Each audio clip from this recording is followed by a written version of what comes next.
avec Edem Tété Georges Touglo, psychologue clinicien. Nous allons parler de Covid-19 et des troubles psychologiques post-guérison. Bonsoir. Bonsoir, monsieur. Merci de répondre à notre rendez-vous. Première question, certains malades guéris de Covid-19 en Europe présenteraient des troubles psychologiques.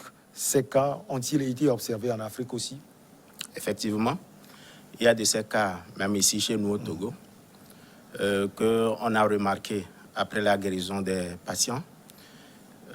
Souvent, après la guérison, vous savez, qu'est-ce qu'on appelle une guérison en matière de santé médicale?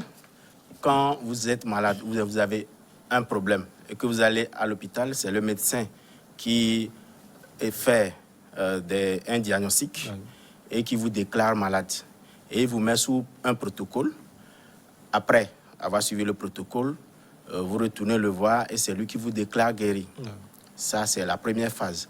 Maintenant, il y a la phase psychologique dont on ne parle pas souvent. C'est ce que vous avez vécu, c'est ce que vous avez ressenti, c'est comment vous avez vécu, tout ce que vous avez ressenti, exprimé au cours de la maladie, les apports de la société, tout ça qui fait que vous guérissez totalement. Donc, sûrement, après être atteint du Covid, il y aura toujours des traces psychologiques. Et quelle est la nature et la gravité de ces troubles? La nature, c'est toujours d'abord une dépression. Il y a une anxiété qui est là, une dépression. Parce que n'oubliez pas que quand vous êtes atteint du Covid, vous êtes isolé. Que ce soit dans un centre de prise en charge ou chez vous à la maison, vous êtes isolé. Et cet isolement-là vous met vraiment hors de la société. Vous êtes chez vous, seul, pas de visite, dans une zone rouge où quand même on doit vous apporter à manger, on cogne à la porte, on vous remet la nourriture, tout ce dont vous avez besoin. En fait, ça vous donne l'impression d'être coupé du monde, comme si vous êtes seul et ça fait très mal. C'est cette douleur-là qui fait qu'on se demande jusqu'à quand dois-je vivre encore cette forme d'isolement, jusqu'à quand ça va durer, est-ce que je vais guérir, est-ce que cette appréhension de est-ce que je vais guérir, c'est ça qui fait encore plus mal et qui augmente l'anxiété. Et aussi, il y a la dépression qui s'ensuit, le dégoût de la vie, la perte du sommeil, la perte des activités quotidiennes, puisqu'on n'en fait plus. Et ce qui fait que même après la guérison, il y a certains qui présentent toujours ce dégoût de la vie, ils n'ont plus envie de rien faire. Les activités qu'ils aimaient faire dans le passé, ils ne trouvent plus d'entrain. Même le sommeil, au niveau du sommeil, il y a des problèmes, des troubles du sommeil, il y a des insomnies, parce que vous avez été mis en quarantaine durant au moins 10 jours ou plus. Donc vous avez adopté un nouvel état, un nouveau mode de vie qui, après, réjaillissent toujours sur le comportement de tous les jours. Alors, comment ces cas sont-ils pris en charge? Par des psychologues, bien sûr, dans les centres comme de santé, des psychologues comme moi, qui suis dans un centre de prise en charge de Lomé. Ouais. Donc, par des psychologues toujours, parce que sur tout l'étendue du territoire, le comité de lutte contre la Covid a mis en place des psychologues dans tous les centres pour pouvoir aider la population. Dans cette prise en charge, le patient est invité. Les patients qui présentent de ces troubles sont invités et suivis par des psychologues. Parce que ce n'est pas quelque chose qui se fait en une seule séance. C'est un suivi sur le long terme.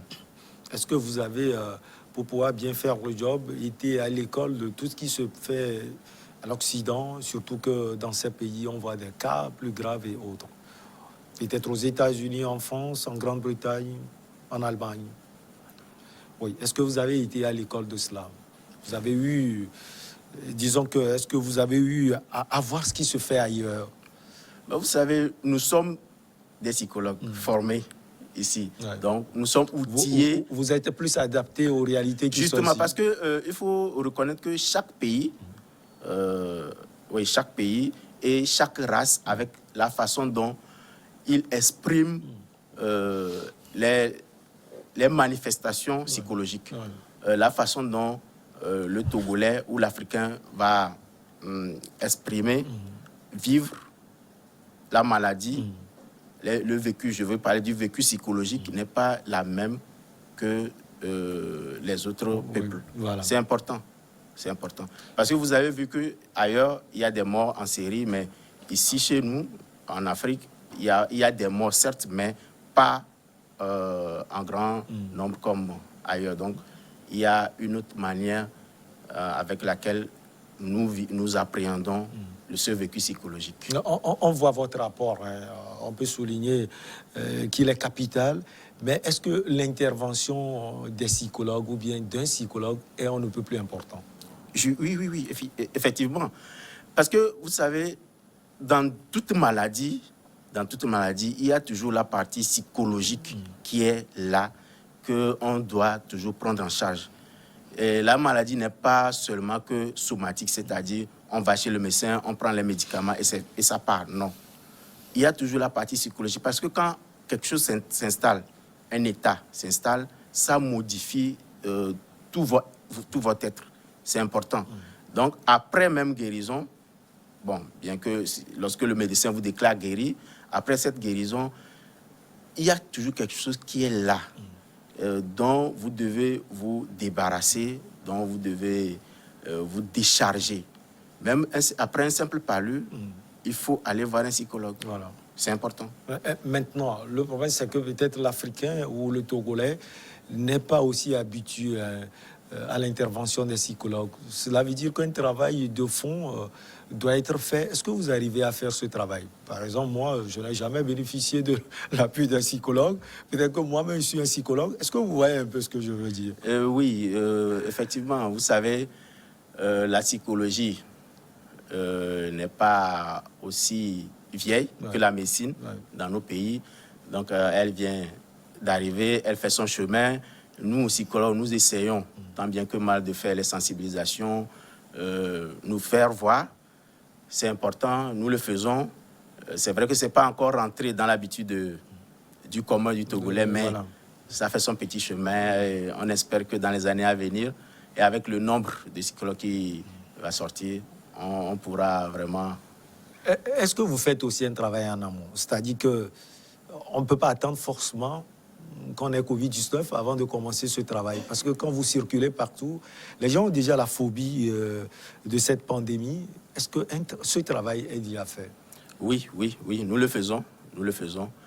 Ce travail est fait tous les jours. Tous les jours. Et comment? Par nos interventions sur les médias. Par nos interventions sur les médias et aussi à travers les patients qui arrivent dans les centres. Notons que dans tous les centres, presque tous les centres de notre pays, il y a un psychologue. Allez, comment peut-on prévenir alors la survenue des troubles psychologiques? Prévenir, c'est déjà ce que nous faisons.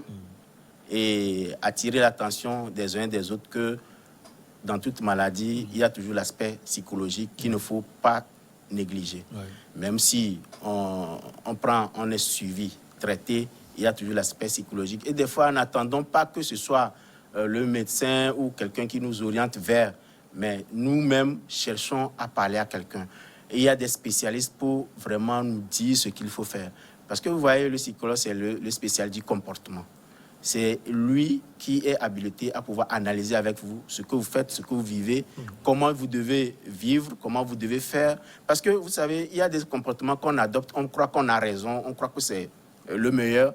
Mais après analyse, après tout le cheminement, on se rend compte qu'en fait, on faisait mal ce qu'on faisait ou on avait d'autres idées à la place d'autres. Et comment peut-on la minimiser? Minimiser, par exemple, la survenue des troubles psychologiques. Parce que là, vous dites d'abord prévenir, sans doute il y a aussi minimiser. Oui, vous savez, minimiser, c'est d'abord être conscient de la chose, alors qu'en psychologie, on n'est pas toujours conscient.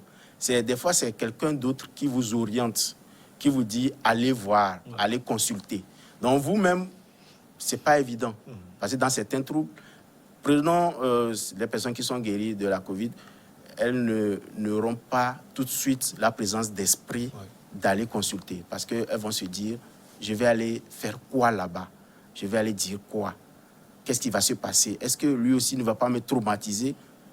Ne va pas encore préconiser tout ce que j'ai vécu?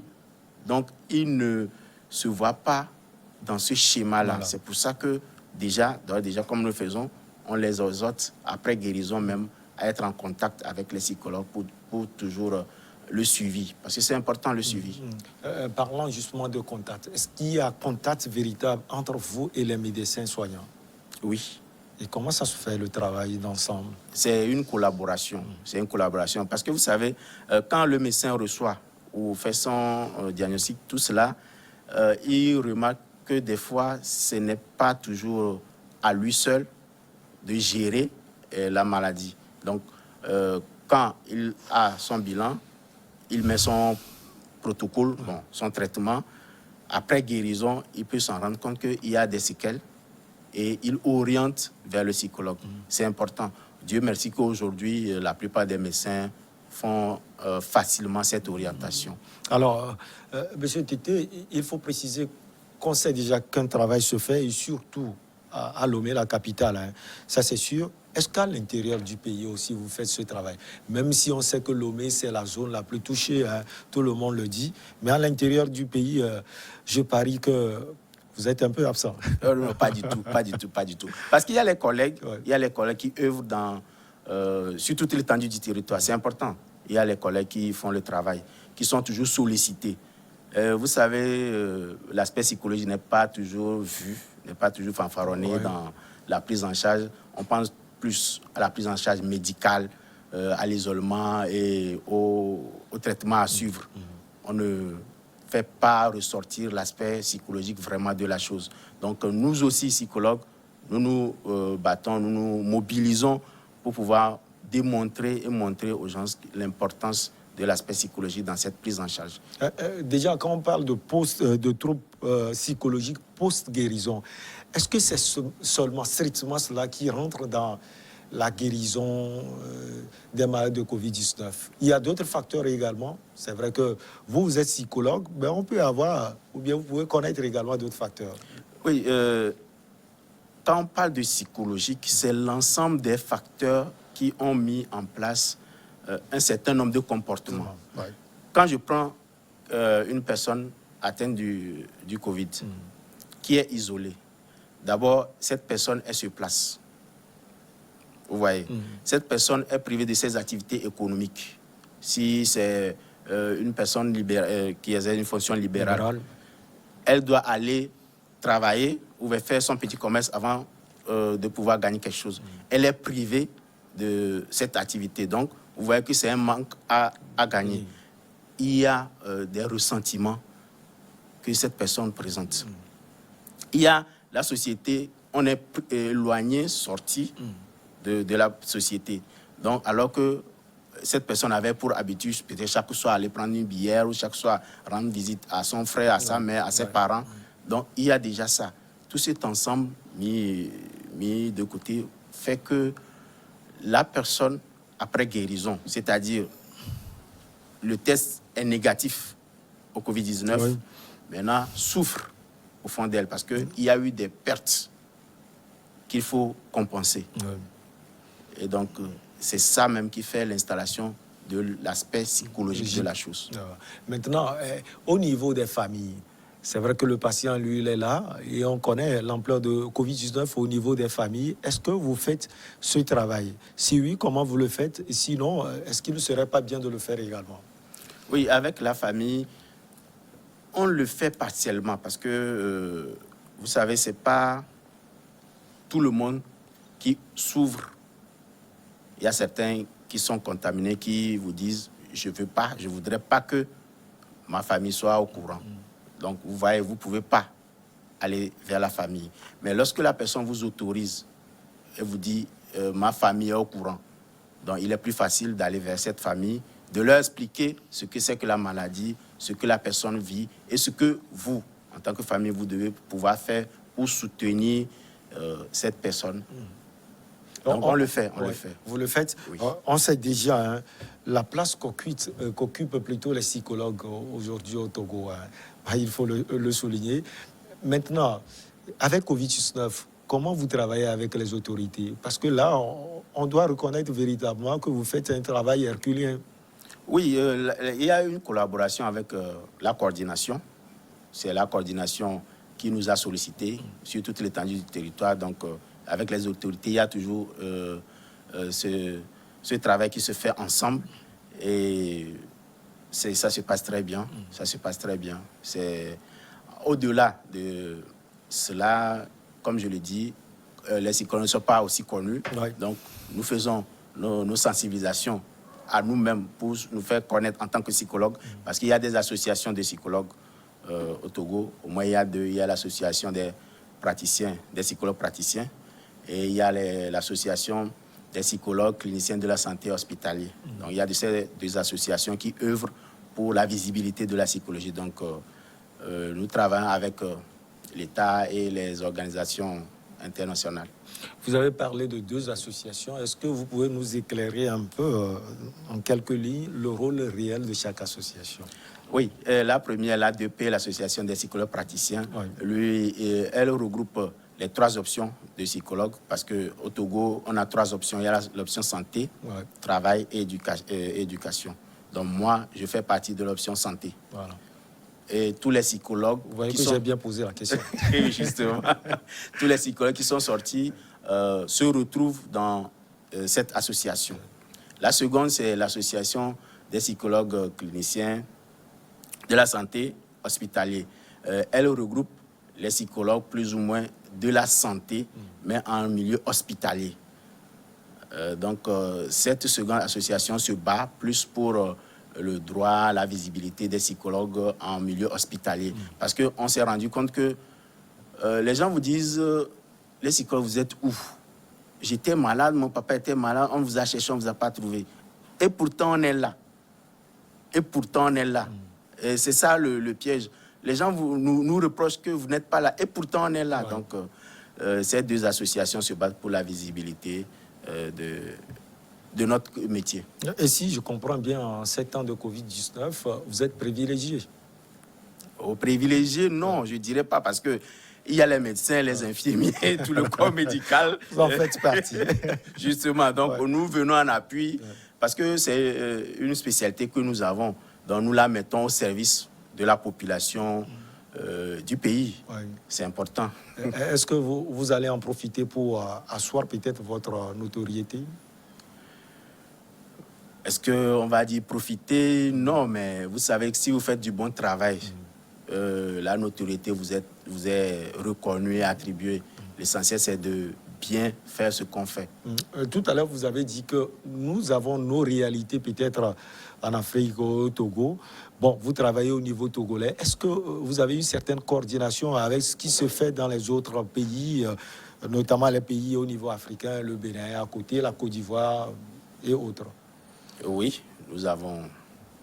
eux aussi, nous travaillons en partenariat. Parce que vous savez, la connaissance, elle n'est pas unique, hein, elle est aussi sectorielle. Donc, et quand nous avons des cas qui nous dépassent, on sollicite les collègues qui sont en France, dans les autres pays, les collègues togolais, quand les psychologues, voilà, les psychologues qui sont dans les autres pays, avec qui on a commencé et qui sont partis en échange.